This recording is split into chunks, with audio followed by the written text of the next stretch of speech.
बच्चों, कल हमने कोशिका के बारे में पढ़ा था। आज हम कोशिका के आकार, आकृति आदि के बारे में अध्ययन करेंगे। सबसे पहले कोशिका का आकार। स्थिति एवं कार्य के आधार पर कोशिकाएं अलग अलग प्रकार की होती हैं, जैसे गोल, लंबी, अंडाकार,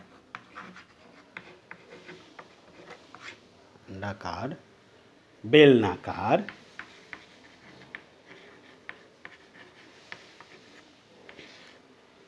घनाकार आदि। ठीक ना।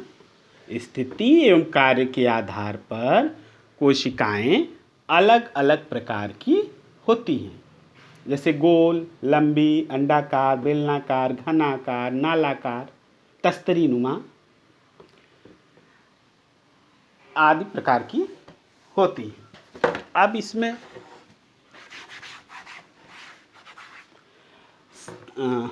कोशिका जो होती है वो अति सूक्ष्म होती है।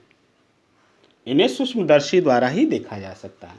कोशिका को केवल सूक्ष्मदर्शी की सहायता से ही देखा जा सकता है। सबसे छोटी कोशिका, सबसे छोटी कोशिका, सबसे छोटी कोशिका का नाम है प्लूरोनिमोनिया।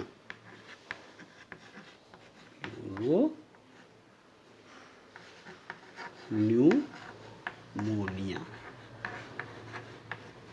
ठीक ना। सबसे छोटी कोशिका का नाम क्या है? प्लूरोनिमोनिया, जिसका व्यास 0.1 माइक्रोन। इसका व्यास कितना होता है? 0.1 माइक्रोन होता है। और सबसे बड़ी कोशिका, तंत्रिका कोशिका, लगभग 1 मीटर लंबी होती है। शुतुरमुर्ग का अंडा लगभग 15 सेंटीमीटर लंबा होता है। तो सबसे छोटी कोशिका प्लूरोनिमोनिया, जिसका व्यास लगभग 0.1 माइक्रोन, और सबसे बड़ी कोशिका तंत्रिका कोशिका लगभग 1 मीटर लंबी होती है। शुतुरमुर्ग का अंडा जो होता है वो 15 सेंटीमीटर के लगभग लंबा होता है। अब अगला,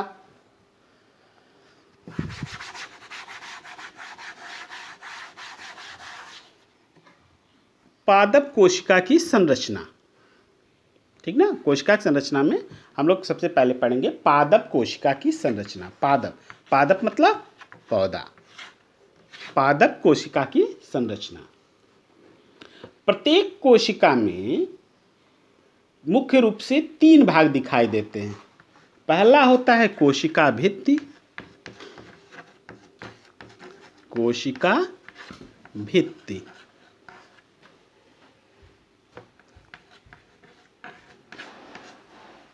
दूसरा होता है जीव द्रव्य।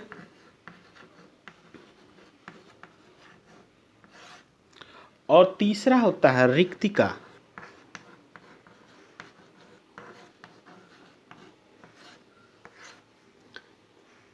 ठीक। प्रत्येक कोशिका में 3 मुख्य भाग दिखाई देते हैं: कोशिका भित्ति, जीव द्रव्य और रिक्तिका। अब इसमें सबसे पहला कोशिका भित्ति। कोशिका भित्ति जो होती है ये केवल पादप कोशिकाओं में पाई जाती है। जंतु कोशिका में कोशिका भित्ति नहीं पाई जाती है। ये पादप कोशिका भित्ति जो होती है ये निर्जीव पदार्थ सेलुलोज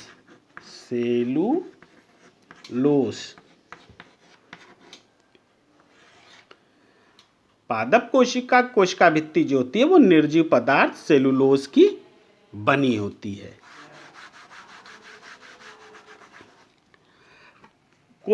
ये कोशिका भित्ति जो होती है यह कोशिका को एक निश्चित आकार और आकृति तथा दृढ़ता प्रदान करती है। कोशिका भित्ति कोशिका को निश्चित आकृति तथा दृढ़ता प्रदान करती है। इसमें जगह जगह सूक्ष्म छिद्र होते हैं। कोशिका द्रव्य के महीन तंतु इन सूक्ष्म छिद्रों से होकर कोशिकाओं को परस्पर बांधते हैं। अब जैसा कि मैंने पहले ही आप लोग को बता दिया कि जंतु कोशिका में कोशिका भित्ति अनुपस्थित होती है, नहीं होती है। दूसरा है जीव द्रव्य। जीव द्रव्य सभी जीवित कोशिकाओं में पाया जाता है, ठीक ना। जीव द्रव्य सभी जीवित कोशिकाओं में पाया जाता है। एक वैज्ञानिक थे Julius Huxley. Julius Huxley. Julius Huxley के अनुसार जीव द्रव्य जीवन का भौतिक आधार है। जूलियस हक्सले के अनुसार जीव द्रव्य जीवन का भौतिक आधार है। पुरकिंजे ने सर्वप्रथम इसे जीव द्रव्य नाम दिया। पुरकिंजे ने इसे नाम दिया जीव द्रव्य। जीव द्रव्य लसलसा, अर्धतरल, रंगहीन तथा जेली के समान पदार्थ होता है। जीव द्रव्य लसलसा, अर्धतरल, रंगहीन, जेली के समान पदार्थ होता है। यह कार्बनिक और अकार्बनिक यौगिकों तथा गैसों का पानी में घोल है। कार्बनिक अणु पानी में निलंबित होकर क्रिस्टलो कोलाइडल घोल बनाते हैं। जीव द्रव्य दानेदार, कणिकामय होता है। जीव द्रव्य के संगठन में प्रोटीन, कार्बोहाइड्रेट, विटामिन आदि भाग लेते हैं।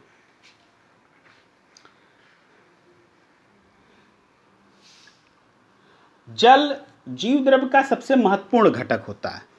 जीव द्रव्य का सबसे महत्वपूर्ण घटक क्या है? जल। यह जीव द्रव्य का लगभग 65% से अधिक भाग बनाता है ना। जल में सोडियम, पोटेशियम, कैल्शियम आदि घुले रहते हैं। ये अनेक उपापचय क्रियाओं का नियंत्रण करते हैं। अब तीसरा है रिक्तिका। पादप कोशिकाओं के कोशिका द्रव्य में रिक्तिका द्रव से भरे हुए कुछ खोखले स्थान होते हैं, जिनके चारों ओर प्लाज्मा झिल्ली के समान झिल्ली होती है, जिसे रिक्तिका कला कहते हैं।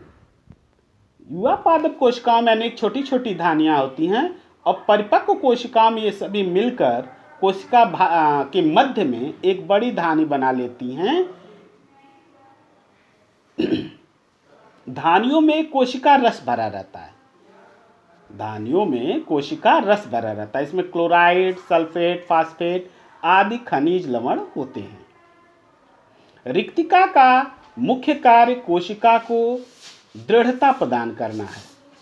यह जल, भोजन व उत्सर्जी पदार्थों का भंडारण करती है। इसमें घुले रंगीन पदार्थ पुष्पों को आकर्षक रंग प्रदान करते हैं। रिक्तिका में जो रंगीन पदार्थ घुले होते हैं वो पुष्पों को आकर्षक रंग प्रदान करते हैं। जीव द्रव्य, अच्छा, इसमें जो जीव द्रव्य था, जीव द्रव्य के 3 मुख्य भाग होते हैं: कोशिका कला, कोशिका द्रव्य और केंद्रक। कोशिका कला, कोशिका कला, फिर दूसरा हो गया कोशिका द्रव्य और तीसरा केंद्रक। ठीक, जीव द्रव्य के 3 प्रमुख भाग हैं: कोशिका कला, कोशिका द्रव्य और केंद्रक। तो कल हम लोग अब जीव द्रव्य के भागों के बारे में अध्ययन करेंगे।